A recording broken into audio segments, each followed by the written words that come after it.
네, 지난주 부목사님 설교한 내용과 연결해서 같은 주제로 좀 말씀을 나누려고 합니다.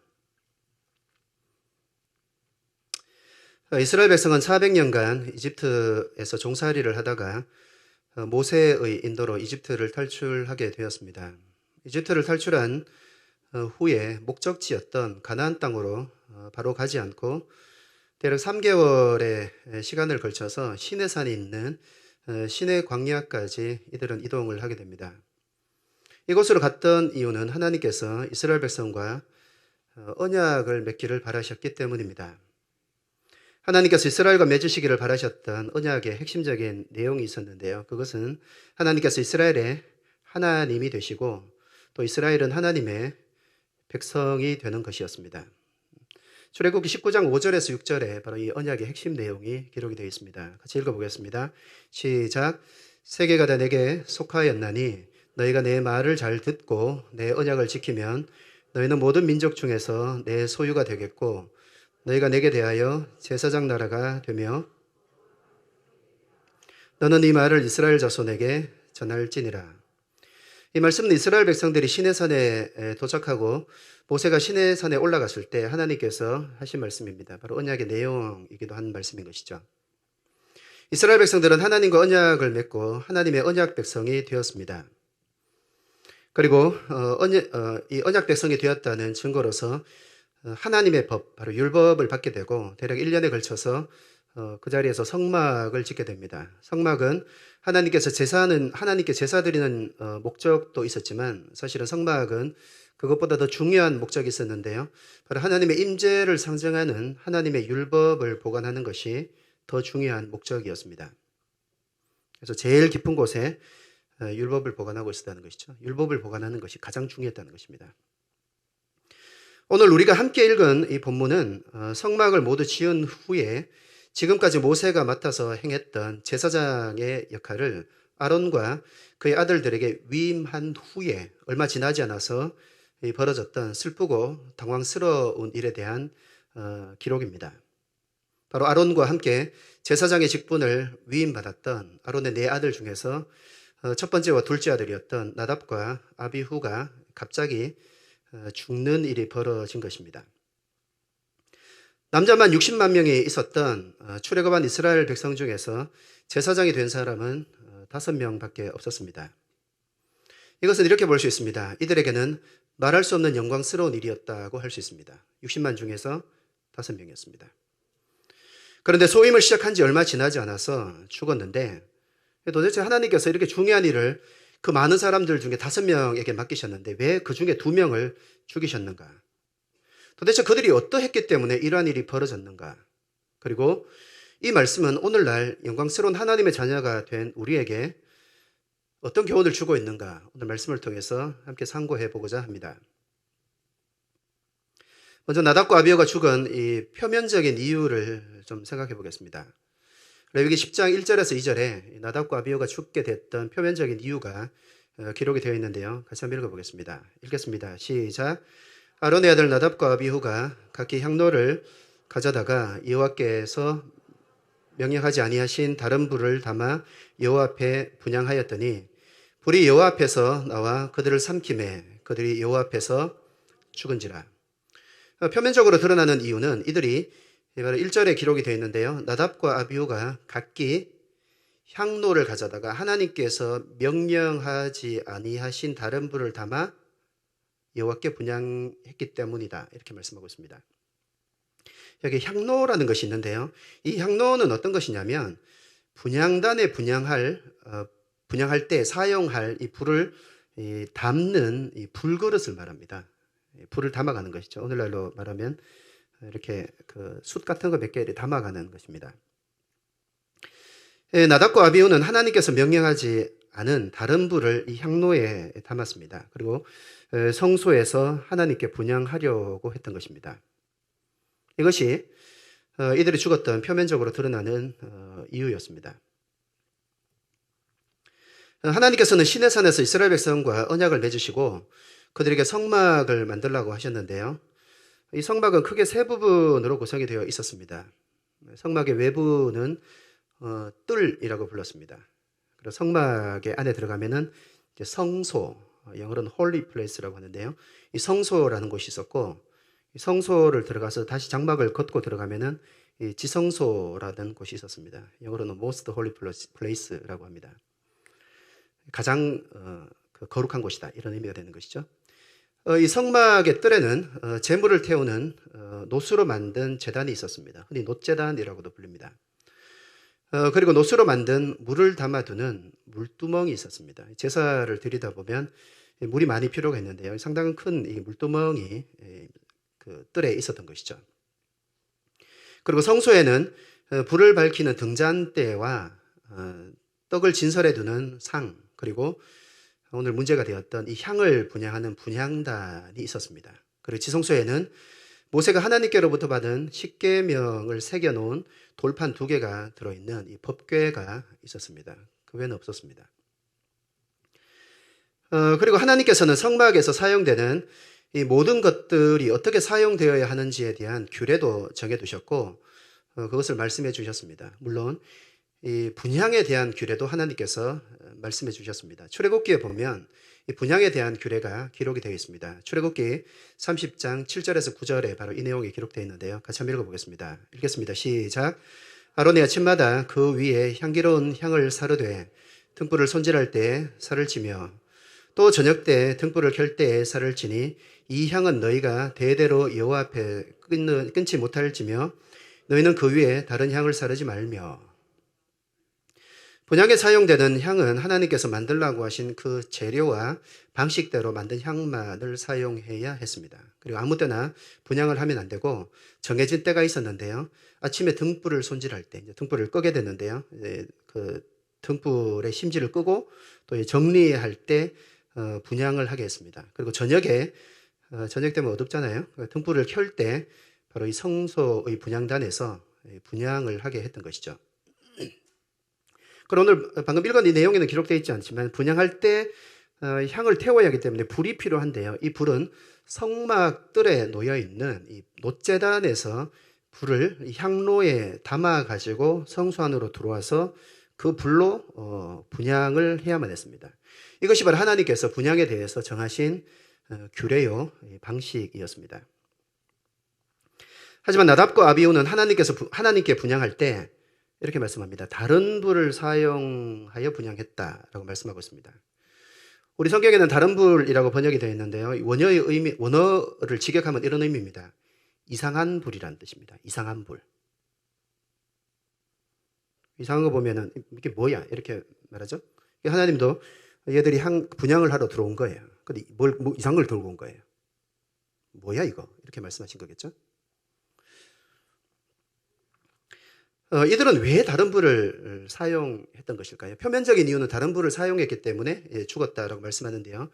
이 다른 불을 사용했다라는 이 말씀 속에 담겨 있는, 그리고 다른 불을 사용해서 하나님께 분향하려고 했던 이들의 마음 속에 대체 어떤 마음이 담겨 있었는가, 어떤 의미로 볼 수 있는가, 우리가 이것을 좀 생각해 보도록 하겠습니다. 3가지로 오늘 이 말씀을 함께 좀 나누어 보도록 하겠습니다. 먼저 첫 번째인데요. 오늘 본문 우리가 레위기 10장을 함께 교독하며 읽었는데요. 레위기 10장 그 앞에를 보면 레위기 8장에는 어떤 내용이 기록되어 있냐면 모세가 지금까지 제사장 직분도 함께 했었습니다. 민족의 인도자라는 역할도 있었지만 제사장의 역할도 함께 하고 있었는데요. 모세가 지금까지 행하던 그 제사장의 직분을 아론과 그의 아들들에게 위임하는 위임식에 대한 내용이 바로 레위기 8장에 기록되어 있고, 연결해서 9장에서는 위임식을 마친 후에 위임을 받은 제사장, 바로 아론이 대제사장이 되었고 또 그의 4아들은 제사장이 되었는데요. 이들이 하나님께 드렸던 첫 제사에 대한 내용이 레위기 9장에 기록이 되어 있습니다. 그리고 바로 이어서 레위기 10장이 기록되어 있는데요.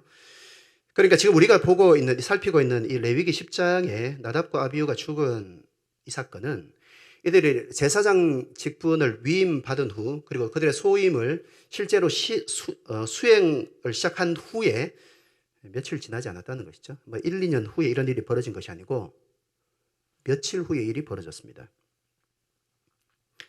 하나님께서 모세를 통해서 이들이 제사장으로 소임을 행하기 이전에 제사에 대한 모든 것들을 아주 세밀하게 말씀해 주셨습니다. 어떤 제사를 드려야 하며 또 그 제사는 어떻게 드려야 한다는 것을 하나님께서는 아주 세밀하게 말씀해 주셨습니다. 그리고 제사 외에 제사장으로서 성막에서 봉사할 때 그들이 지켜야 할 여러 가지 규례들에 대해서 하나님께서는 아주 세밀하게 말씀해 주셨습니다. 그런데도 이들은 제사장이 된 지 며칠도 지나지 않아서 하나님께서 제사장에게 주셨던 그 규례 중 하나인 이 분향하는 것에 대한 것을 어겼던 것이죠. 하나님께 분향할 때 사용하는 불은 제단에 있는 불을 가지고 와서 사용해야 하는데도 분향은 하되 다른 불을 담아서 분향에 사용하려고 했던 것입니다. 좀 생각해 볼까요?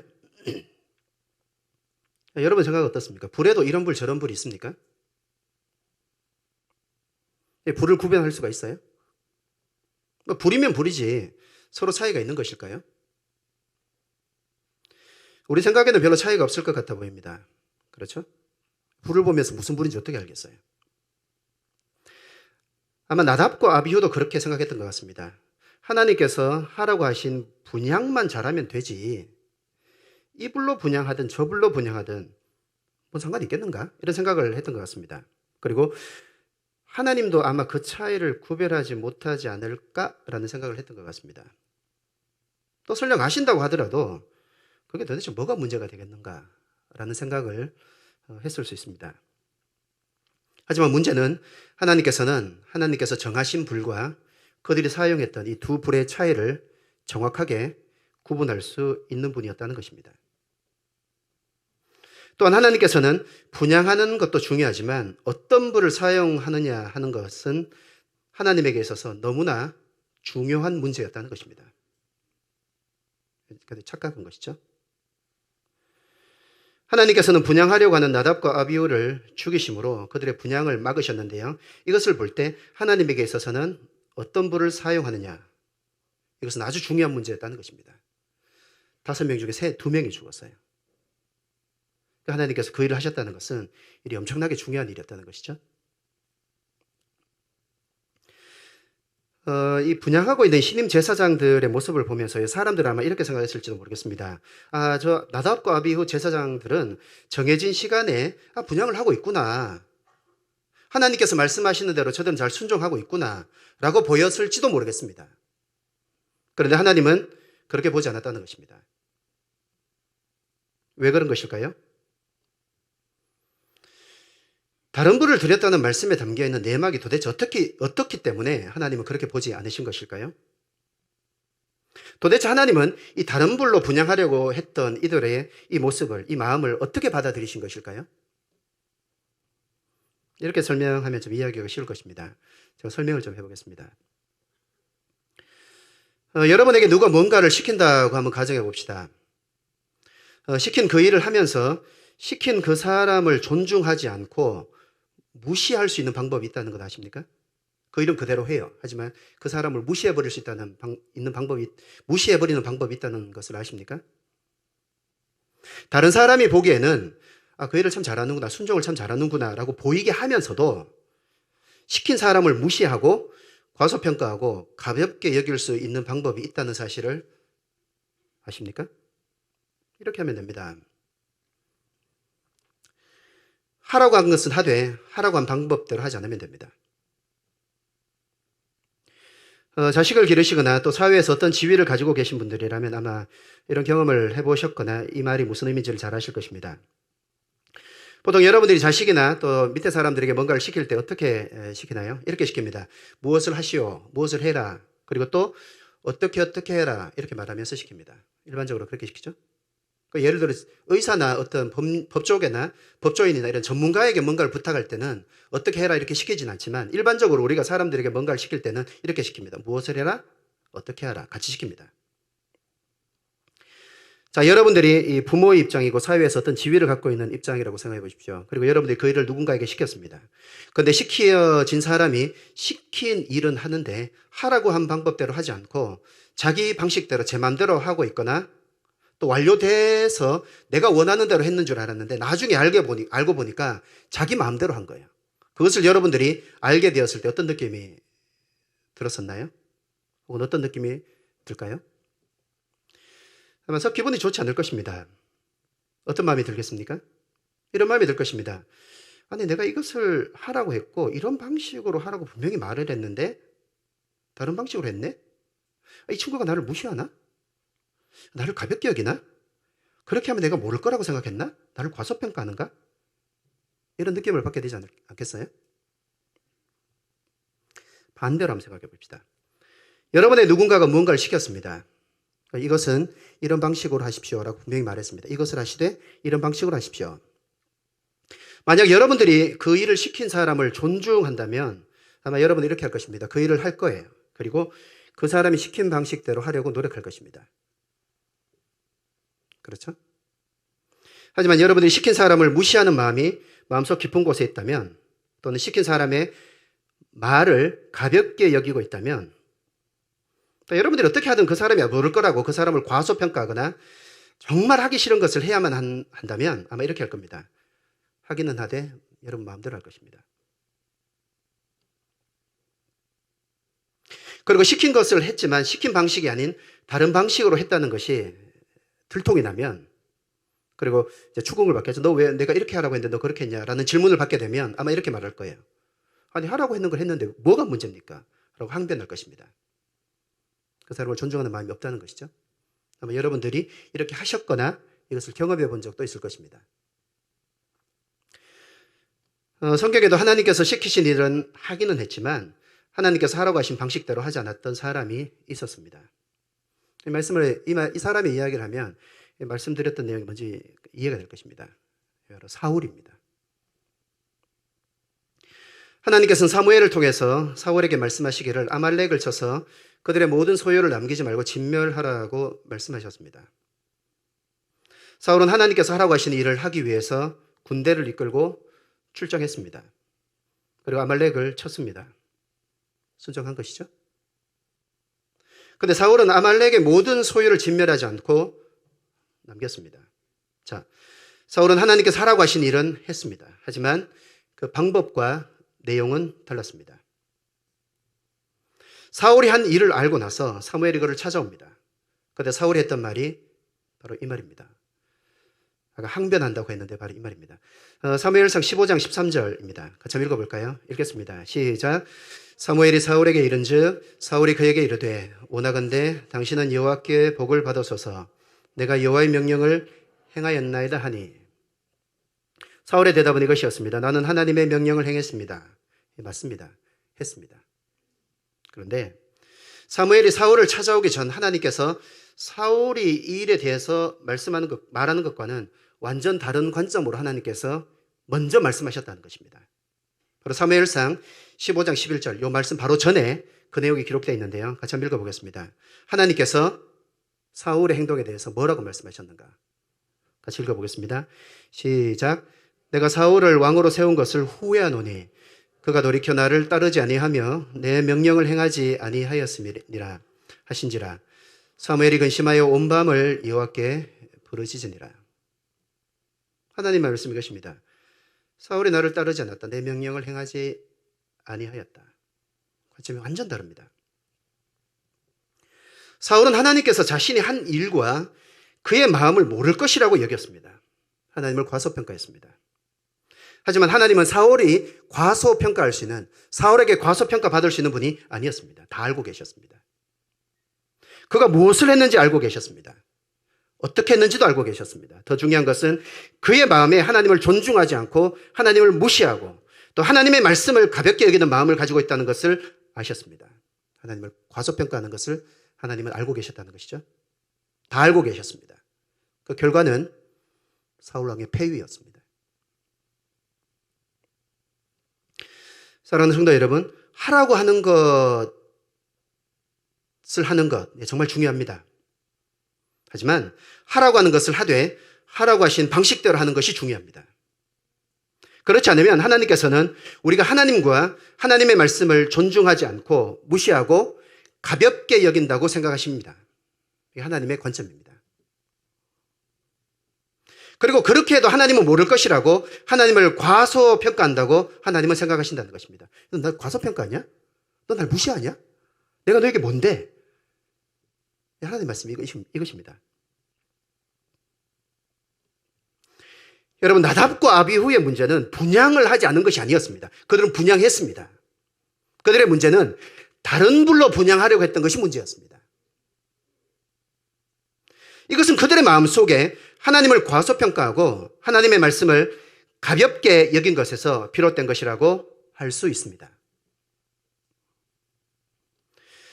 여러분, 하나님을 과소평가하지 마시길 바랍니다. 하나님과 하나님의 모든 말씀을 가볍게 여기지 마시길 바랍니다.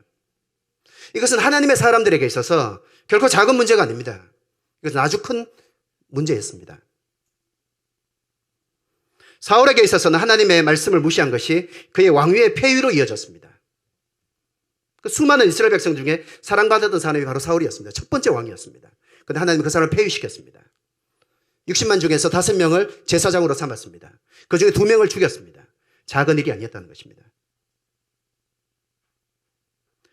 이처럼 하나님의 말씀대로 하는 것 같지만 하나님의 말씀대로 하지 않고 하나님을 무시하고 과소평가하는 것은 작은 일이 아닙니다. 왜냐하면 그들의 결과를 볼 때 그들은 하나님께서 주신 영광스러운 자리를 잃게 하는 것이었기 때문에 이건 결코 작은 문제가 아니었다는 것입니다.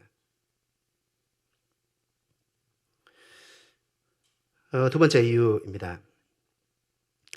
이들이 다른 불로 하나님께 분향하려고 했던 두 번째 이유가 나타나 있는데요. 이것을 좀 생각해 보겠습니다. 하나님께서는 나답과 아비후가 죽은 후에 모세로 통해 하신 말씀이 있는데요. 이것을 보면 나답과 아비후가 죽었던 이유를 우리가 생각해 볼 수가 있습니다. 레위기 10장 3절에 바로 그 내용이 나타나 있습니다. 같이 한번 읽어보겠습니다. 읽겠습니다. 시작. 모세가 아론에게 이르되 이는 여호와의 말씀이라. 이르시기를 나는 나를 가까이 하는 자 중에서 내 거룩함을 나타내겠고 온 백성 앞에서 내 영광을 나타내리라 하셨느니라. 아론이 잠잠하니. 우리는 이렇게 생각할 수 있습니다. 그들이 죽었고 하나님께서 자초지종을 설명해 줄 수가 있어요. 걔들이 다른 불들이 다 죽었다. 이렇게 말씀하실 수 있습니다. 그런데 그렇게 말씀하지 않으신 거예요. 이렇게 말씀하셨습니다. 좀 어려운 말씀이죠. 거룩하고 내가 그들에게 나타내고 이런 말씀인데요. 이게 도대체 무슨 의미로 이런 말씀을 하신 것일까요?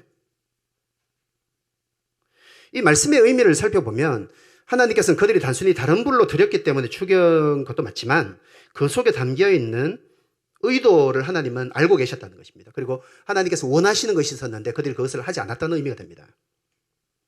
그래서 이 나답과 아비후가 왜 다른 불을 드릴 수밖에 없었는가? 담대하게 다른 불을 드리려고 했는가? 바로 10장 3절 말씀 속에 나타나 있습니다. 우리 다시 한번 읽어보도록 하겠습니다. 한번 생각해 보시면 왜 이런 말씀을 하셨을까? 왜 단편적으로 말씀하지 않으시고 좀 어려운 이런 말씀을 하셨을까? 한번 생각하시면서 한번 읽어보시길 바랍니다. 다시 한번 읽어보겠습니다. 시작.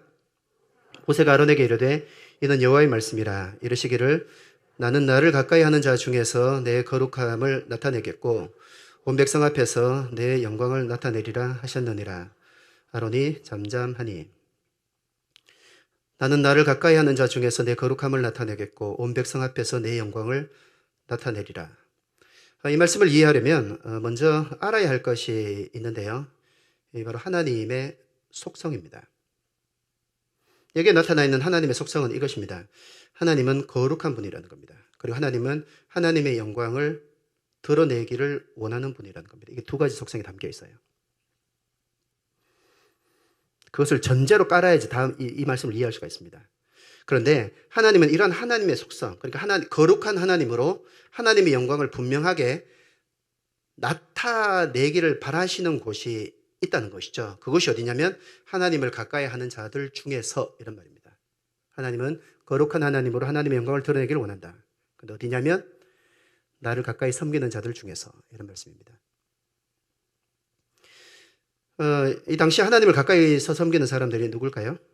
오늘 본문에는 바로 제사장들이겠죠. 그리고 이 의미를 조금 더 확장해서 생각해 보면요, 바로 하나님의 언약 백성 전체라고 할 수 있습니다. 내가 그들 가운데 거룩한 하나님으로 드러나기를 원한다. 이 말씀을 한 것이죠. 즉 하나님께서는 하나님을 하나님으로 알고 또 하나님을 믿고 하나님을 섬기는 하나님의 백성 중에서 가장 강하게 드러나시고 그들로 통해서 하나님의 속성이 인정되기를 바라신다는 것입니다. 이게 하나님의 말씀의 의도입니다.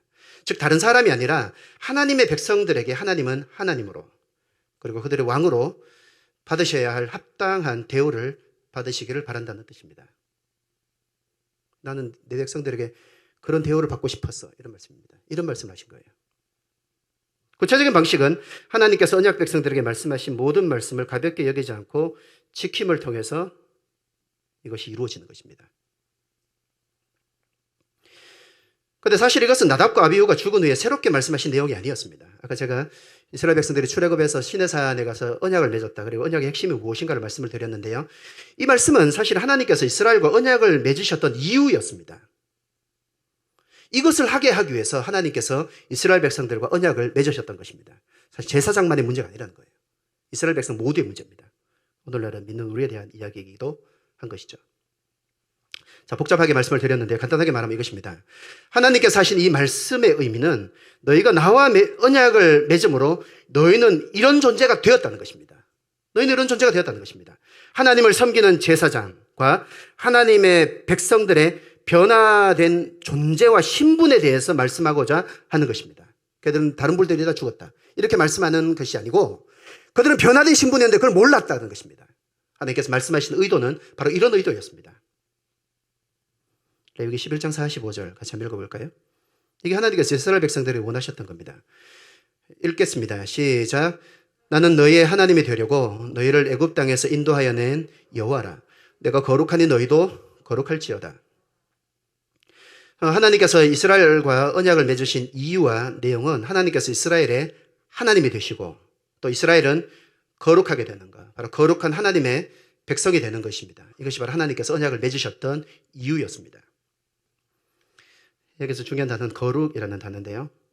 아까 찬양 때도 이제 거룩 이런 찬양이 있었습니다.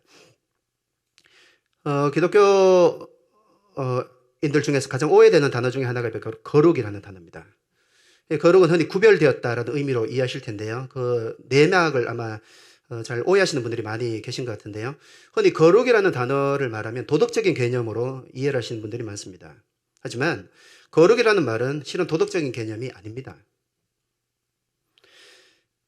그 속에 도덕적인 삶의 내용이 어느 정도 담겨 있는 것은 사실이지만 거룩의 주요한 개념은 도덕적인 삶이 아니라는 것입니다. 거룩이라는 말은 이런 의미가 담겨 있습니다. 구별되었다 이런 의미죠. 여기서 추론해 보면 이런 의미입니다. 소유와 목적에 대한 단어입니다. 이게 바로 거룩이라는 말입니다. 하나님께서 이스라엘 백성들을 향해서 거룩한 내 백성이다 이렇게 말씀하신 것은요. 이런 의미가 됩니다. 너희는 나만의 소유다 이런 의미입니다. 이제는 더 이상 다른 그 누구의 소유도 아닌 오직 나만의 소유가 되어야 한다. 이게 바로 거룩이라는 의미입니다. 그리고 한 가지가 더 있습니다. 소유하신 분이 정해주신 목적대로만 살아야 한다. 이것입니다. 이게 바로 거룩이라는 의미입니다. 하나님의 소유이니 하나님의 성품대로 살아야 한다는 의미가 담기면서 선한 개념으로 이해되기도 하지만 선하게 살아가는 것이 거룩의 주요 개념은 아니라는 것입니다. 거룩하다는 것은 하나님의 소유로 하나님의 목적을 위해서 살아가는 것입니다. 이게 하나님께서 제사장을 선택하시면서 그들에게 원했던 것입니다. 너 내 거다. 너는 나를 위해서 살아야 된다. 이것입니다. 그들은 그렇게 하지 않았다는 겁니다. 불을 어떻게 되는 게 중요한 것이 아니고 이들은 거룩을 상실한 거예요.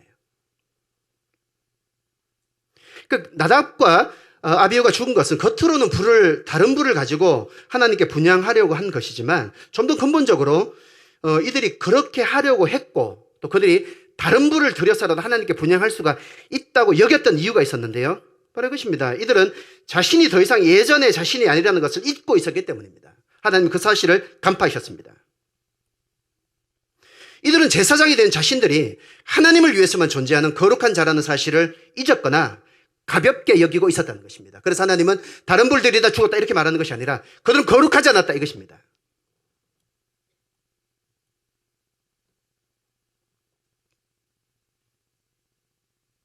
그러니까 바뀌어진 자신, 그러니까 거룩한 자신의 신분에 대해 그렇게 크게 여기고 있지 않았다는 것입니다. 이게 바로 나답과 아비후가 다른 불을 드리겠던 이유입니다. 그러니까 바뀌어진 신분으로서 해서는 안 되는 일을 깊이 생각하지 않고 그냥 하는 것입니다. 또 할 수 있는 거예요. 오늘 본문에는 이들이 다른 불로 분양하다가 죽었는데요. 이들이 거룩한 신분이라는 사실을 망각한 채로 살았다면 언젠가 다시 사달이 났을 거예요. 오늘은 분양으로 죽었지만 분양으로 안 죽었다면 다른 문제가 아마 발생했을 가능성이 높습니다. 왜냐하면 그들의 신분에 대해서 그들은 너무나 가볍게 여기고 있었기 때문에 이들은 무슨 일이든 할 수 있는 잠재적인 능력을 갖고 있었던 사람들인 것이죠. 그냥 그날 죽은 거예요. 다음 날도 죽을 수 있는 사람들이었습니다. 우리도 그렇지 않습니까? 언제 우리가 하나님의 말씀을 잊어버리게 됩니까? 언제 우리가 하나님의 말씀을 가볍게 여기게 되나요? 우리가 누구인지 잊어버릴 때가 아닙니까? 우리의 변화된 신분에 대한 확신을 잊어버릴 때가 아닙니까? 우리가 무엇을 위해 살아가야 하는지, 어떤 목적을 위해서 존재하는지를 잊어버릴 때가 아닙니까? 내가 하나님 앞에서 거룩한 존재며, 즉 하나님의 소유이며, 하나님만의 소유이며, 하나님의 것으로 하나님의 말씀을 듣고 순종해야 한다, 순종하며 살아야 한다는 이 사실을 잊어버릴 때가 아닙니까? 그때 순종하지 않습니다. 그래서 하나님께서는 남아있는 아론과 나머지 두 아들들에게 이런 말씀을 하셨습니다. 이건 사실 같은 맥락의 말씀입니다. 레위기 10장 6절에서 7절입니다. 같이 읽어보겠습니다. 시작. 모세가 아론과 그의 아들 엘라살과 이다말에게 이르되 너희는 머리를 풀거나 옷을 찢지 말라. 그리하여 너희가 죽음을 면하고 여호와의 진노가 온 회중에게 미침을 면하게 하라. 형제 이스라엘 온 족속은 여호와께서 치신 불로 말미암아 슬퍼할 것이니라. 여호와의 관유가 너희에게 있은즉 너희는 회막문에 나가지 말라. 그리하면 죽음을 면하리라. 그들이 모세의 말대로 하니라. 죽은 나답과 아비후로 인해서 머리를 풀거나 옷을 찢지 말라고 말씀하셨는데요. 당시에 머리를 풀거나 옷을 찢는 행위는 죽은 자를 위한 애도와 슬픔의 표현 방법이었습니다. 이것을 하지 말라는 것입니다. 이것은 이런 의미입니다. 자식들과 형들의 죽음으로 인해서 슬퍼하지 말고 그 죽음에 동참하지 말아라, 이런 의미입니다. 회막을 떠난다는 것은 장례식을 위해서 회막을 벗어나는 것이죠. 그들의 장례식을 위해서 떠나지 말아라. 너희는 여기 있어야 된다, 이 말씀이죠. 너희는 지금 여기 있어야 된다. 끝나고 나서 나가더라도 지금은 여기 있어야 된다, 이런 말씀입니다. 그리고 덧붙여서 이렇게 말씀하셨습니다. 이렇게 하면 너희 자신이 죽게 된다. 그리고 너희의 경망스러운 이 행동으로 인해서 회중들에게도 해가 미칠 것이다. 이게 하나님께서 말씀하셨습니다. 왜 이런 말씀하신 것일까요? 하나님은 가족과의 관계조차도 끊어버리게 하는 아주 무자비한 분이기 때문일까요? 자식이 죽었잖아. 그 형이 죽었잖아. 나가 장례 치러야지. 가지 마. 울지 마. 하나님은 가족 간의 이 관계도 끊어버리게 하는 잔혹한 분입니까? 그런 하나님의 속성을 말씀하는 건가요? 아닙니다. 아까 말씀을 드렸던 것처럼 이 말씀은 3절 말씀과 같은 유의 말씀입니다. 같은 내용을 담고 있어요. 이 말씀을 듣고 있는 아론과 그의 남은 두 아들은 제사장으로 위임을 받았습니다. 그리고 제사장이 되었기 때문에 그들의 신분은 그전과는 완전히 다른 존재가 되었습니다. 그들은 구별된 거룩한 제사장이요 하나님의 일을 위해서 준비된 이들입니다. 이들은 더 이상 자신의 사적인 일로 인해서 사용되어서는 안 되는 존재입니다. 이게 거룩이라는 말입니다. 그들의 모든 판단과 행동의 기준은 그들을 구별하고 선택한 하나님의 기준을 따라야 하는 자들이 되었다는 것입니다. 너희가 누군지 잊지 마. 이 말씀은 간단하게 말하면 이것입니다. 너희가 누군지 잊지 마. 걔들은 거룩하지 않아서 죽었다. 너희가 누군지를 잊고 거룩하지 않으면 너희도 죽는다. 이 말씀입니다. 사실 이것은 세상에서도 전혀 이해하지 못할 것도 아닙니다. 우리도 신분이 바뀌면 새로운 신분에 맞게 살아갑니다. 이거 세상에서도 동일한 것을 요구합니다. 예를 들어 남자들이 군대 일정 나이가 되면 이제 군대를 갑니다. 또 이제 그 뭐 국가대표로 그 체육 선수로 이제 출전을 하기도 되는 것이죠. 그리고 고위 관료로 국가의 부르심을 받았다고 한번 생각해 보십시오. 국가적인 일이 있습니다. 나는 누군가의 자식이기도 하고 누군가의 그 가족이기도 합니다. 형제 자매이기도 해요. 그런데 국가의 부름을 받았어요. 그럼 어떻게 되는 것이죠? 국가적인 일이 가족보다 우선하게 되는 것 아닙니까? 예를 들어 나의 지금까지 행동이 가족에게 유익이 된다고 하더라도 이제 바뀌어진 신분 속에서 국가의 일을 해야 되는데요. 내가 그 일을 함으로 국가에 해가 된다면 어떻게 합니까? 안 해야 됩니다. 자기 신분을 망각하고 예전에 누군가의 자식으로 또 누군가의 형제로 누군가의 친척으로 할 일을 국가적인 해를 끼치면서도 하게 되면 어떻게 됩니까? 그걸 죄라고 부릅니다. 하지 말아야 되는 거예요. 바로 새로운 신분이 되었다는 것, 그리고 거룩한 하나님의 제사장이 되었다는 것, 바로 이런 의미입니다. 우리 세상에서 이런 것을 많이 봅니다. 그리고 그러해야 된다고 우리가 동의하고 있습니다. 하나님도 동일한 걸 요구하셨다는 겁니다.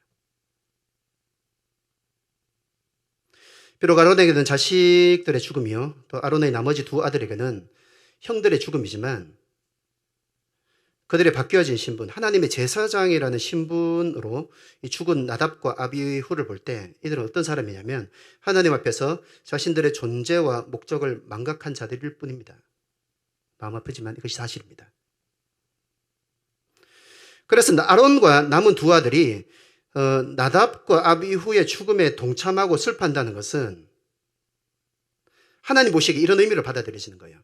이들도 자신들의 존재와 목적을 망각하는 자가 되겠다. 그리고 그 신분을 버리겠다는 의지적인 행위로 보시는 겁니다. 그렇게 되면 아론과 남은 두 아들의 생명도 하나님 앞에 보존을 장담할 수가 없습니다. 그리고 회중도 심각한 해를 받게 되는 것이죠. 그래서 하나님은 경계하신 것입니다. 너희가 누군지 잊지 마, 이것입니다. 많은 말씀을 하셨지만 간단하게 말하면 이것입니다. 걔들은 누군지 몰라서 죽었고 너희도 누군지 잊지 마, 이것입니다. 3절과 같은 맥락으로 그들의 신분과 거룩함과 소유와 목적에 대해서 말씀하신 것입니다. 우리도 예수님을 믿고 그리스도인이 됨으로 신분이 바뀌었습니다. 그렇죠? 아멘입니까? 그렇다면 신분이 바뀌었고 하나님 앞에서 거룩한 존재가 되었다는 것을 어느 정도의 무게로 받아들이고 계십니까? 성경에서 예수님 믿으면 신분이 바뀐다고, 하나님의 자녀가 된다고 했으니까 그런가 보다라는 정도로 받아들이고 있습니까? 아니면 바뀌어진 신분을 아주 실제적으로 인식하고 여러분 자신의 모든 삶에 하나하나가 바뀌어진 신분으로 인해서 재조정되게 하셨습니까? 바뀌어진 신분에 맞게 살아야 합니다. 그리고 바뀌어진 신분대로 보고 판단해야 됩니다. 이게 하나님께서 예수님을 믿는 우리에게 원하시는 것입니다. 우리의 바뀌어진 신분에 대해서 실제적으로 받아들인다면 우리가 이렇게 할 수 있습니다. 그런데 이론적으로 받아들이면 그렇게 안 하겠죠. 이것이 우리에게는 이론적일 수 있겠지만 하나님에게 있어서는 아주 현실적이었습니다. 그리고 아주 실제적이었다는 것입니다. 나답과 아비후에게 있어서는 이게 현실적이지 않았어요. 가벼운 이야기였습니다. 뭐 그런가 보다. 그런데 하나님에게 있어서는 아주 현실적이고 실제적이었습니다. 그러니까 죽이는 거예요. 그렇기 때문에 선택을 받고 거룩해진 우리 자신이 신분에 대한 인식도, 우리 자신의 신분에 대한 인식도 현실적이고 실제적이어야만 하나님의 말씀대로 살 수가 있는 것입니다. 여러분이 누군지 잊지 마시길 바랍니다. 여러분 이런 존재입니다. 여러분들은 하나님의 것입니다. 아멘? 로마서 1장 6절입니다. 같이 한번 읽어보겠습니다. 시작. 너희도 그들 중에서 예수 그리스도의 것으로 부름을 받은 자니라. 예수 그리스도의 것이다. 이렇게 말씀하고 있습니다. 예수님을 믿는 모든 분들은 예수 그리스도의 것입니다. 아멘입니까? 예수님을 믿는 모든 분들은 예수님을 위해서 살아야 하는 분들입니다. 아멘입니까? 거룩이라는 단어를 사용해서 말씀드리면 여러분들은 예수님 앞에서 거룩한 자들입니다. 아멘입니까? 거룩한 예수님의 사람들에게 주님께서 요구하시는 것은 예수님의 것답게, 더 정확하게 말하면 예수님만의 것답게 주님의 부르신 목적에 맞게 주님께서 하시는 모든 말씀을 듣고 살아가는 것임을 잊지 마시길 바랍니다. 이것이 하나님께서 우리를 하나님의 자녀로 그리고 예수님의 것으로 또 예수님의 소유로 부르신 목적이라는 사실을 잊지 마시길 바랍니다. 그러면 하나님께서 우리에게 두신 그 자리를 유지할 수가 있습니다. 세 번째 교훈입니다. 이 모든 일이 마무리되고 나서 하나님께서 또 다른 말씀을 하시는데요. 이 말씀을 통해서 이들이 다른 불로 드릴 수 있었던 이유, 그 속에 다 담겨 있는 내막이 무엇인가를 좀 생각해 보도록 하겠습니다. 레위기 10장 8절에서 11절 말씀입니다. 같이 한번 읽어볼까요? 같이 읽겠습니다. 시작.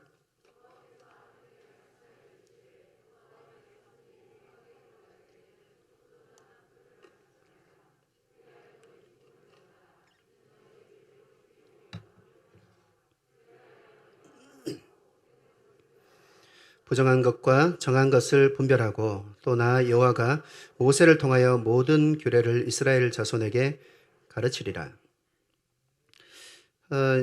주요한 내용은 이것이죠. 회막에 들어갈 때 포도주나 독주를 마시지 말라는 말씀입니다. 그렇게 함으로 죽음을 면하라. 무슨 의미일까요? 갑자기 느닷없이 왜 이 말씀을 하신 것일까요? 단순히 회막에서 제사장의 직분을 수행하는 중에는 술을 마시면 안 된다. 그러면 죽기 때문이다. 이런 뜻으로 말씀하신 것일까요? 아마 그런 의미로 말씀하신 것은 아닌 것 같습니다. 왜 그렇게 생각할 수 있냐면 원래는 이런 규정이 없었어요. 새로운 규정이 추가된 것이죠. 새로운 규정을 추가하기 전에 어떤 일이 발생했기 때문에 이 규정이 추가된 것입니다. 원래는 이런 규정이 없었어요. 발생했던 어떤 일이 무엇이냐면 바로 우리가 나누고 있는 나답과 아비후가 다른 불로 분향하다가 죽은 사건입니다. 이 사건 후에 말씀하신 거예요. 이 말씀을 조금 생각해 보면요. 하나님께서 나답과 아비후가 아까 표면적으로 그들이 다른 불을 드렸다 이렇게 말씀을 드렸는데요. 하나님께서 명령하지 않으신 다른 불로 분향을 시도했던 이유를 하나님이 알고 계셨다는 거예요. 이들이 다른 불로 분향하려고 했던 이유는 이것입니다. 이들이 포도주와 독주를 많이 마셔서 취한 상태였습니다. 정신을 못 차리고 있는 거예요. 그 결과로 이들이 다른 불을 드리게 됐다는 것이죠. 하나님 그것을 알고 계셨습니다. 그래서 금하신 것이죠. 앞으로 술 먹지 마. 회막에 성길 때 술 먹지 마. 이렇게 말씀하신 것이죠. 하나님께서 이것을 알고 계셨습니다. 그래서 이후로는 회막에서 절대 술을 마셔서는 안 된다라고 금하셨습니다. 그리고 영원토록 지키라 이렇게 말씀하신 것이죠. 원래는 이 규정이 없었습니다. 다시 좀 질문으로 돌아가서요. 회막에서 봉사할 때는 술을 마시지 말라고 하신 것은 단순히 술을 마시지 말라는 의미 이상으로 어떤 의미가 있는 것일까요? 이것을 좀 생각해 보고자 합니다. 이거 세 번째입니다. 단순히 술 먹지 말라는 의미일까요? 예, 그런 의미도 있습니다. 근데 뭔가 또 다른 의미가 있을 것 같죠? 예, 있습니다. 성경은 나답과 아비후의 평소의 삶의 방식에 대해서 기록하고 있지 않습니다. 이들의 존재는 이들이 제사장이 되면서 거의 전면으로 드러나고 그전에는 나타나지 않습니다. 거의 나타나지 않는 존재입니다. 이들의 삶의 방식에 대해서 성경에 세밀하게 기록하고 있지는 않지만 이 사건을 통해서 우리는 충분히 짐작해 볼 수가 있습니다. 성경에 나오진 않지만요. 제가 죽기 며칠 전부터 있었던 일을 제가 좀 구성해 봤습니다. 한번 잘 들어봐 보시기 바랍니다. 아마 나답과 아비후는 술을 좋아하던 사람인 것 같습니다. 평소에 술을 즐겨 마셨던 것 같아요. 그리고 평소에 술을 마시고 정신을 못 차릴 정도로 마시는 것이 그들의 삶의 일부분이었던 것으로 보입니다. 술을 즐겼던 분들은 아마 잘 아실 것입니다. 술을 많이 마시면 그 다음날 늦게까지 자는 경향이 있습니다. 그리고 해야 할 일이 있더라도 잘 하지 않습니다. 아마 이들에게도 똑같았을 것 같은데요. 이들은 술을 마시고 다음날 늦게까지 자는 경우도 있었습니다. 그리고 해야 할 일을 하지 않는 날도 더러 있었을 것입니다. 그렇게 그들의 삶을 살아가고 있는 어느 날 그들의 작은아버지였던 모세를 통해서 제사장 위임식을 하게 된다는 통보를 받게 됩니다. 제사장으로 위임을 받는 사람은 다름 아닌 바로 자신들이었는데요. 아버지인 아론은 대제사장이 되는 것이고 자신들을 비롯한 두 동생은 제사장이 된다는 소식이었습니다. 그리고 드디어 그날이 왔습니다. 위임식이 7일에 걸쳐서 진행이 되었습니다. 위임식을 시작하면서 이들은 예전에 자신들이 입고 있던 옷이 벗겨졌습니다. 그리고 물로 씻겨졌으며 제사장을 위해서 특별히 만든 옷이 그들 모두에게 입혀졌습니다. 7일간의 위임식을 마친 후 8일째부터는 제사장으로서의 맡은 소임을 행하기를 시작했습니다. 그러면서 이들의 삶에 변화가 생긴 것이 있는데요. 제사장이 되었다는 것 말고 이들의 삶에 생긴 변화는 바로 회막을 벗어날 수가 없었다는 것입니다. 거기서 먹고 마셔야만 했습니다. 그리고 거기서 자야만 했습니다.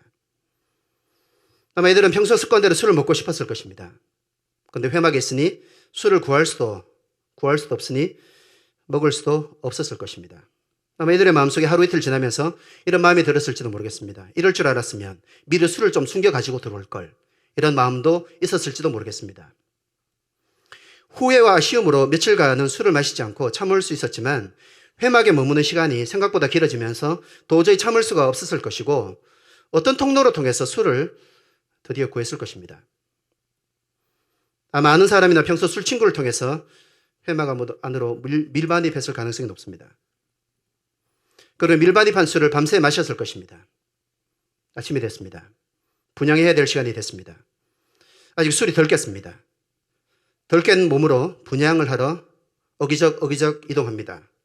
분향단 앞에 섰습니다. 이런 불을 가지고 오지 않았습니다.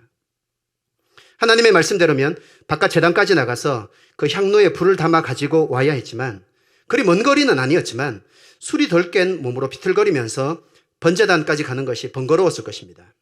머리도 아픈데 굳이 끝까지 가야 되는가? 이런 생각도 했을 것입니다. 그래서 누가 알겠냐는 생각으로 하나님께서 명령하지 않은 다른 불, 즉 번제단까지 가지 않더라도 자신들이 쉽게 구하거나 만들어낼 수 있는 불을 가지고 분향을 시도했습니다. 그런데 갑자기 하나님께로부터 불이 나와서 그들을 태워 죽인 것입니다. 정확히 어떤 이유로 이들이 술을 마신 후 술을 먹고 술에 잔뜩 취해서 회막에 들어가서 분향을 하려고 했는지는 알 수는 없지만 분명한 것은 이것입니다. 이들이 신분이 바뀌었음에도 지금까지 자신들이 살아왔던 예전의 삶의 방식으로 살아가면서 새롭게 맡은 일, 즉 제사장의 일도 함께 하려고 했던 가벼운 마음을 가지고 있었다는 것입니다. 두 개를 동시에 하려고 했던 거예요. 이걸 해야 되는데 이것도 하면서 하려고 했습니다. 그리고 이것을 자신들은 작게 여겼겠지만 실은 하나님에게 있어서 이것은 그들의 지위를 박탈할 정도로 아주 큰 일이었다는 것입니다. 그들의 생명을 잃게 하는 큰 잘못이었다는 것입니다. 그러니까 이 말씀은 단편적으로 하나님을 섬기는 사람은 술을 마시면 안 된다라고도 볼 수 있겠지만 그 담긴 의미를 생각해 보고 좀 더 넓은 의미로 적용해 보면 예전의 삶을 그대로 유지한 채로 하나님을 섬길 수 없고 하나님을 섬기지 말아야 한다라는 의미로 볼 수가 있습니다. 그럴 수 없다는 겁니다. 그렇게 해서는 하나님께서 원하시는 대로 하나님을 섬길 수가 없게 된다는 것을 이 말씀을 통해서 하나님께서 우리에게 교훈하시는 것입니다. 자, 우리에게 한번 적용해 볼까요? 우리가 예수님의 말씀을 듣기 어려워하고 순종하지 않으려고 하는 많은 이유들이 있을 거예요. 그런데 그 중에서 우리가 예수님의 말씀을 잘 안 들으려고 하는 또 다른 이유가 하나 있습니다. 뭘까요? 근데 사실 이 이유가 되게 많습니다. 예전의 삶의 방식을 그대로 유지하고 싶은 마음 때문이 아닙니까? 하나님 이렇게 하라고 합니다. 그런데 그렇게 하려면 예전의 삶을 버려야 돼요. 이거 버리기 싫은 거예요. 안 하는 겁니다. 그러니까 예수님을 믿고 하나님의 사람이 되었습니다. 하지만 마음속에 이런 마음이 있는 거예요. 근데 다른 거 다 양보해야 돼. 이거 도저히 양보할 수 없다. 이런 것이 마음에 담겨 있는 거예요. 혹시 여러분 속에 이런 것들이 마음에 담겨 있지 않습니까? 결국 여러분 마음속에 어떠한 경우도 포기할 수 없다고 여러분 마음속에 끝까지 붙들고 있는 그것이 결국 하나님의 말씀대로 살지 못하게 합니다. 이들은 술이었던 것이죠. 사랑하는 성도 여러분, 우리의 변화된 신분에 우리의 모든 삶이 맞추어져야 합니다. 내가 만나는 사람 맞춰져야 됩니다. 바꿔줘야 됩니다. 내가 사용하는 시간, 내 신분이 바뀌었기 때문에 바뀌어야 됩니다. 나의 물질에 사용하는 방식, 목표 바뀌어야 됩니다. 나의 하는 행동, 기호, 취미까지도 하나님께서 원하시면 바꿔야 됩니다. 신분은 그 사람의 이전의 삶의 방식 모두를 바꾸는 힘이 있습니다. 이렇게 묻는 사람들이 있어요. 예수님 믿는데 이렇게 묻는 사람이 있습니다. 예수님 믿으면 굳이 그렇게 해야 되는가? 이거 족쇄 아닌가? 라고 생각하는 사람들이 있습니다. 여러분, 그래서 결코 지나친 것이 아닙니다. 세상에서도 어떤 사람의 신분이 바뀌면 그 사람의 삶의 스타일이 바뀌게 됩니다. 그리고 바뀔 것이라고 기대합니다. 안 바뀌면 사람도 이상하게 봐요. 또 너 왜 그러냐 이렇게 말합니다. 이것은 아주 당연한 거예요. 절대 지나치게 아니라는 겁니다. 어쩌면 오히려 우리가 예수님을 믿고 나서 우리가 하고 싶은 것을 그렇게 못하게 하냐? 굳이 그것까지 순종해야 되냐라고 묻는 것은 이런 질문을 한다는 자체가 하나님의 자녀가 되고 하나님 앞에서 거룩해진 우리가 바뀌어진 신분에 대해서 어느 정도 얕게 인식하는가를 보여주는 부끄러운 질문이라고 할 수 있습니다. 사실 이런 질문은 하면 안 돼요. 그것에 대해서 답을 구할 것이 아니라 이런 질문은 애초에 하면 안 되는 것입니다. 내가 내 신분에 대해서 너무나 가볍게 여기고 있는 거예요. 그렇기 때문에 신분이 바뀌어도 삶을 바꾸지 않습니다. 그리고 신분이 삶을 바꾸기를 여러분의 목자가 또 말씀을 통해서 양육에 대해 도전하고 권하더라도 안 합니다. 이렇게 말합니다. 굳이 이렇게까지 해야 됩니까? 라고 말합니다. 제가 답을 드리겠습니다. 굳이 그렇게까지 하셔야 됩니다. 그냥 예전의 삶을 그대로 고수하는 거예요.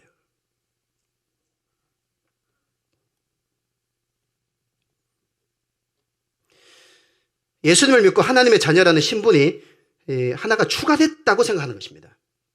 저도 많은 역할이 있습니다. 아들로서 역할이 있고 남편으로서 아버지로서 역할과 또 제가 갖고 있는 많은 역할들이 있어요. 그러니까 예수님 믿는 것은 많은 역할 중에 하나가 추가된 게 아닙니다. 하나님의 자녀가 된다는 것은 모든 과거의 신분은 정리가 되는 것입니다. 역할이 하나가 추가되는 것이 아니라 새로운 역할이 생긴 것이고 그 새로운 역할로 인해서 지금까지 모든 다른 역할이 맞추어져야 하는 것입니다. 이게 하나님께서 우리에게 원하시는 삶의 모습입니다. 자신이 좋아하던 것도 바꿔야 됩니다. 말씀 마무리하겠습니다. 나답과 아비후의 죽음은 하나님께서 명령하지 않으신 다른 불로 분향하려고 했기 때문이었습니다. 그런데 말씀을 상고하면서 이들이 왜 이렇게 했는지에 대해서 살펴봤습니다. 먼저 하나님을 과소평가하고 하나님을 존중하지 않고 하나님을 가볍게 여기는 마음이 그들의 마음속에 있었기 때문입니다. 둘째는 수많은 사람들 중에서 자신들에게만 주신 영광스러운 신분과 직분에 대한 부적절하고 가벼운 이해 때문이었습니다. 자신들이 거룩한 하나님을 섬기는 거룩한 사람이 된 것을 망각했기 때문입니다. 셋째는 바뀌어진 자신의 신분에 맞게 과거의 삶의 방식을 재조정해야 함에도 과거의 삶의 방식을 버릴 생각 없이 고수하고 있었기 때문이었습니다. 이들의 하나님에 대한 그리고 거룩한 신분과 삶의 방식에 대한 오해와 불신 그리고 이 판단 실수는 하나님께서 그들에게 주신 이 영광스러운 직분을 빼앗기게 하는 것과 함께 그들의 생명까지도 잃게 하는 결과에 이르렀습니다. 하나님께서는 예수님을 믿는 오늘날 우리에게도 동일한 것을 요구하십니다. 이들을 반면교사 삼아 하나님을 존중하시고 또 하나님의 모든 말씀을 무게 있게 받으시는 여러분들이 되시길 바랍니다. 아멘. 바뀌어진 신분에 대해서 주님 보시는 것과 같이 실제적으로 받아들이시고 그 신분에 맞게 자신의 삶의 모든 영역을 재조정함으로 하나님께서 주신 삶과 사역을 감당하시며 살아가시는 영광스러운 주님의 성도들로 살아가시는 우리 모든 성도들이 되시기를 주님의 이름으로 축복합니다. 기도하겠습니다.